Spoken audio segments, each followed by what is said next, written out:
Hi, I'm Raymond Chu. Bible reading time again.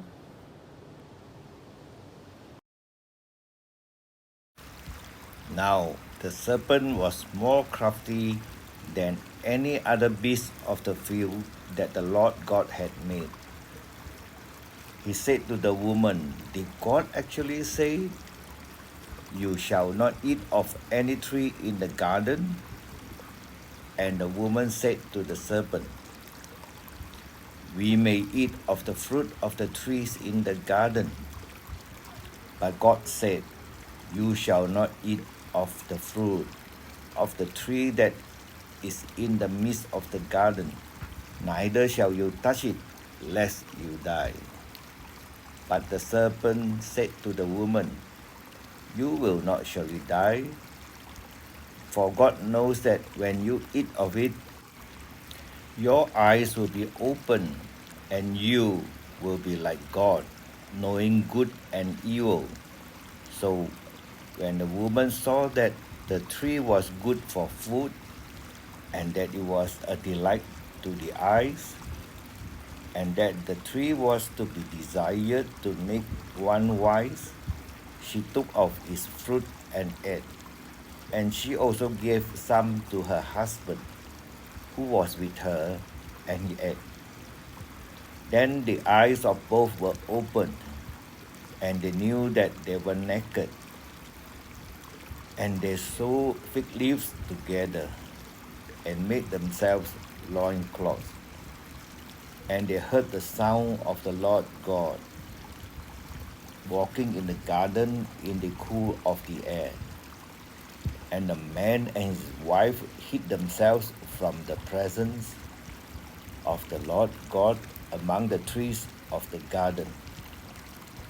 But the Lord God called to the man and said to him, "Where are you?" And he said, "I heard the sound of you in the garden, and I was afraid because I was naked, and I hid myself." He said, "Who told you that you were naked? Have you eaten of the tree of which I commanded you not to eat?" The man said, "The woman whom you gave to be with me, she gave me fruit of the tree, and I ate." Then the Lord God said to the woman, "What is this that you have done?" The woman said, "The serpent deceived me, and I ate." The Lord God said to the serpent, "Because you have done this, cursed are you above all livestock, and above all beasts of the field. And your belly you shall go, and dust you shall eat all the days of your life. I will put enmity between you and the woman, and between your offspring and her offspring. He shall bruise your head, and you shall bruise his heel." To the woman he said, "I will surely multiply your pain in childbearing. In pain you shall bring forth children. Your desire shall be contrary to your husband, but he shall rule over you."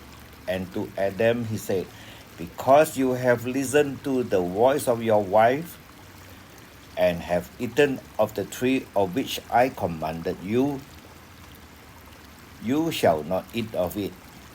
Cursed is the ground because of you. In pain you shall eat of it all the days of your life.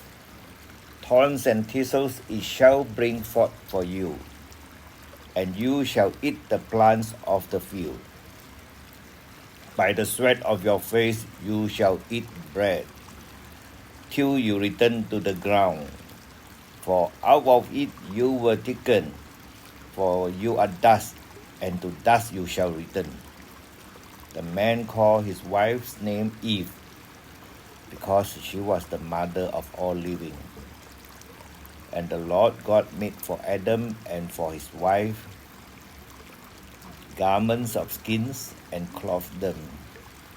Then the Lord God said, Behold, the man has become like one of us in knowing good and evil.